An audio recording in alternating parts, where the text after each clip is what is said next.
Welcome back to BizAsia America. I'm Michelle McCory. When genetics and big data collide, some say it could shape the future, while others say it could be crossing some ethical lines. 23andMe allows users to pay $99 for DNA tests to find out their ancestry and genetic predispositions towards disease and health risks. The Food and Drug Administration has stepped in recently, demanding that the Google-backed company provide more proof of their claims. Mark New has the story. Michael Turkovsky is looking at health readings that belong to his father, who died of heart disease 2 years ago. His curiosity led him to order a 23andMe DNA kit and mail in a saliva sample.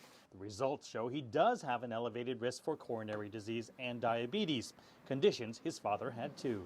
I think it can be a catalyst for other changes in my life.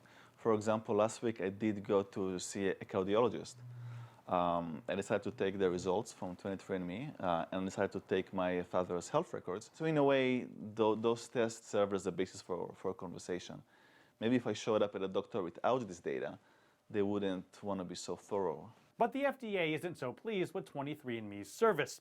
It recently ordered the company to stop marketing its personal genome service, saying it had not provided clinical validation of its claims. The FDA also warned that false negatives and false positives could lead users to make life-threatening decisions without medical supervision. I think that's why we've always said it's a personal choice.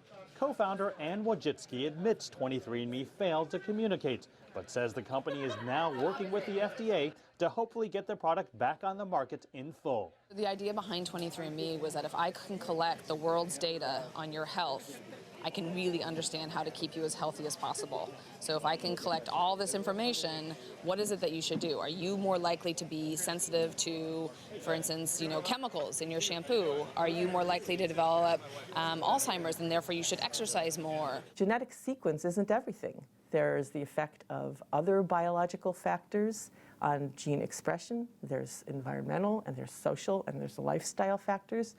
And these may never be amenable to being interpreted through reading out your gene sequence. Darnowski points out that when the United Kingdom created a genetic database, it went through ethics committees and public consultations, while also requiring researchers to justify any use of the data. None of that is in place with 23andMe. They're a private company, and they're a private company backed by Google in many ways. Their business model is similar to the Google model of collecting huge amounts of information and making money off it. Michael Turkovsky does have concerns that health insurance providers could possibly use the information to raise rates. Still, he's fascinated by the information provided, while also hoping that the FDA's scrutiny of 23andMe will in the end benefit society. Mark New, CCTV, San Francisco. Well, that FDA scrutiny led to 23andMe to suspend its health-related genetic tests as it undergoes the FDA's regulatory process.